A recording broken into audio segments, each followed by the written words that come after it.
é com o escritor e diplomata Márcio Catunda, que está com um novo livro, Todos os Dias São Difíceis na Barbúria. Tem também a publicação Capistrano de Abreu, o maior historiógrafo e corógrafo do Brasil, de Francisco BD, que faz parte de uma campanha para trazer ao Ceará os restos mortais desse conterrâneo ilustre. É tudo agora no Papo Literário.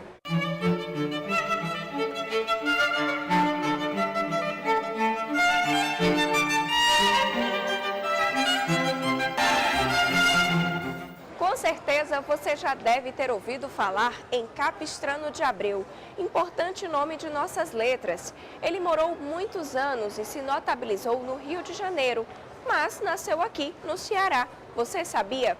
Pois é, recentemente foi lançado o livro Capistrano de Abreu, o maior historiógrafo e corógrafo do Brasil, de Francisco BD, que além de tornar Capistrano mais conhecido pelos leitores, também lança uma campanha para trazer para o Ceará os restos mortais desse conterrâneo ilustre. Nos últimos anos, Maranguape tem sido divulgada como a terra de Chico Anísio, um gênio do humor. Mas existe um outro filho muito ilustre daquele município, que também precisa ser lembrado pelos conterrâneos e por quem visita o lugar. O historiador e escritor Capistrano de Abreu. E uma campanha vem sendo feita para dar mais visibilidade a esse grande nome da nossa cultura. O sobrinho de Capistrano, Pedro João de Abreu, explica como surgiu essa ideia. A família tem um clube chamado Clube Colomijuba e junto ao Clube Colomijuba tem a academia. O clube tem 35 anos de existência, a academia tem 25 anos de existência. Ela fica na localidade de Colomijuba, onde nasceu Capistrano de Abreu. E como ele o patrono da academia, nós estamos nessa luta, nessa busca de trazer os restos mortais dele, porque nós estamos, depois de preparar todo o memorial Capistrano de Abreu, que fica ao lado, no local onde ele nasceu, com um projeto feito, com aprovado inclusive no Ministério da Cultura, e divulgar o papel de Capistrano de Abreu, que é da história brasileira, como sendo um dos grandes historiadores, em que todos os outros historiadores utilizam como referência.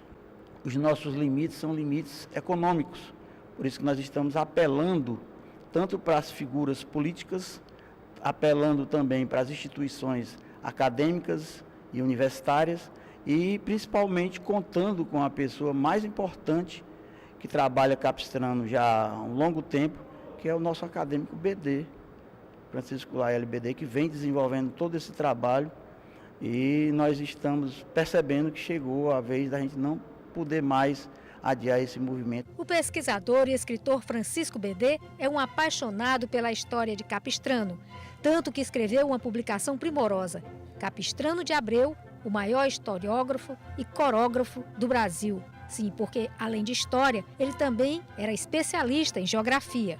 Para conhecer melhor Capistrano, Francisco BD foi ao Rio de Janeiro, onde o cearense passou a maior parte da vida. Eu mergulhei na família Abreu através do meu amigo Pedro João de Abreu, aí eu vi que tem uma história muito bonita para contar. E essa história me fez viajar para o Rio de Janeiro, porque foi lá onde Capistrano efetivamente viveu toda a vida dele. Ele saiu entre 20 e 21 anos para lá e morreu com 74 anos, toda a vida dele foi lá, né? Então eu tinha que descobrir tudo sobre o Capistrano. Pegou um vapor no cais da Prainha, e ali foi a mãe dele, foi a namorada dele, e foi uma despedida assim, muito chorosa pelo que a gente vê dos relatos, a ponto dele deixar uma quadra para a namorada dele. E ele já começou a escrever para a namorada dentro do vapor. Francisco BD revelou fatos curiosos sobre Capistrano de Abreu ocorridos no Rio de Janeiro. O Capistrano foi um homem nômade em termos de residência. Ele teve 16 domicílios diferentes na cidade do Rio de Janeiro. Sofreu muito bullying no Rio de Janeiro. Ele estava na dele, como se diz na gíria. Ele era reservado. Agora, ele é um homem de decisão. Ele não tinha papas na língua.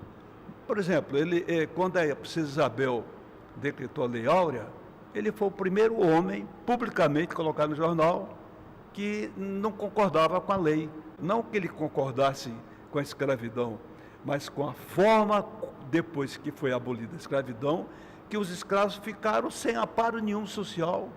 Uma outra descoberta que nós fizemos lá é a questão da genealogia dele. Por exemplo, o Pedro é filho do quarto irmão de Capistrano, que era Pedro. Então ele tem um sangue colateralmente capistrano. Agora, a grande descoberta que eu fiz no Rio de Janeiro foi a sanguinidade direta de Capistrano, com quem ele se casou. Ele teve 5 filhos. Dos 5 filhos, só uma das filhas é que deu filhos para ele, deu netos, deu bisnetos, deu trinetos e deu tataraneto. Eu descobri a tataraneta dele, que chama-se Antônia, e que hoje está com 15 anos de idade. A ideia é que o livro ajude na campanha para trazer ao Ceará os restos mortais de Capistrano de Abreu. O autor pretende também distribuir a obra em escolas. Para aqueles bons alunos, primeiros alunos, se virem até de uma premiação. Essa é a ideia do livro. A nossa biografia é toda a cores. O nosso livro é todo iconográfico, em cima de ícones. E também ele é midiático. Tem passagens aí do livro, por exemplo, uma mídia muito boa. Certa vez, Dom Pedro II, passando em frente ao Colégio Pedro II, colégio que tem o nome dele, Colégio Imperial, ele vinha no coche. E era normal, era comum da época do reinado de Dom Pedro II, que quando o rei passasse, as pessoas tinham que se levantar e fazer uma reverência. Ele vinha passando, o cocheiro olhando e o capistrano não se levantou. Aí ele chegou para o Dom Pedro, e agora, o que é que eu faço? Parou o coche, e agora, o que é que eu digo para ele levantar? Aí o Dom Pedro disse para o cocheiro, se alguém tem que se levantar um para o outro, sou eu que tenho que me levantar para aquele homem, que era o capistrano.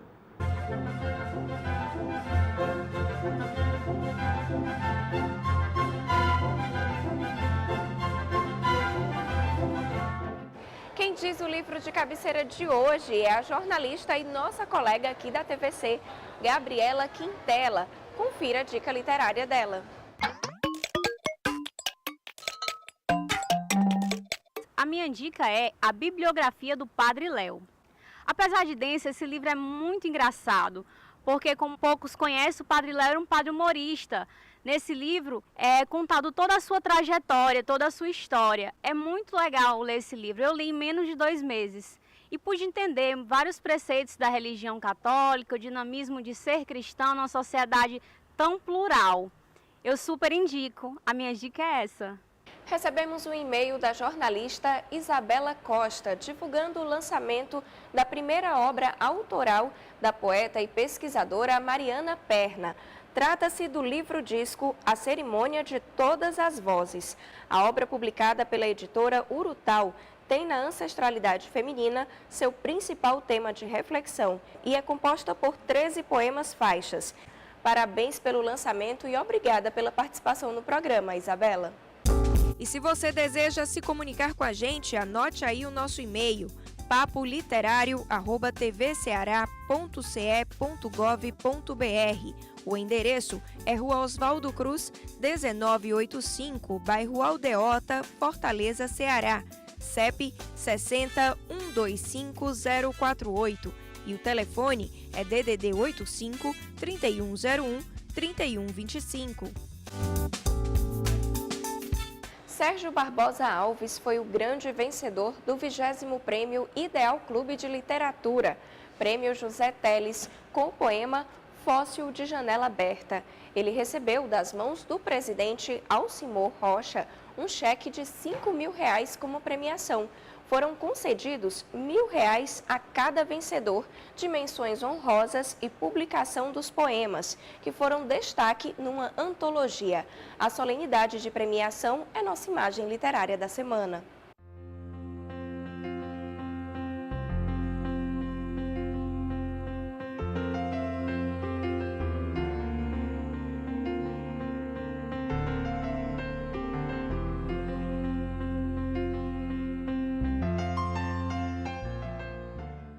Atenção, amantes da literatura! Será realizada no próximo dia 16 de junho a primeira feira de livros de escritores cearenses da LEC, com organização do professor Gonzaga Mota.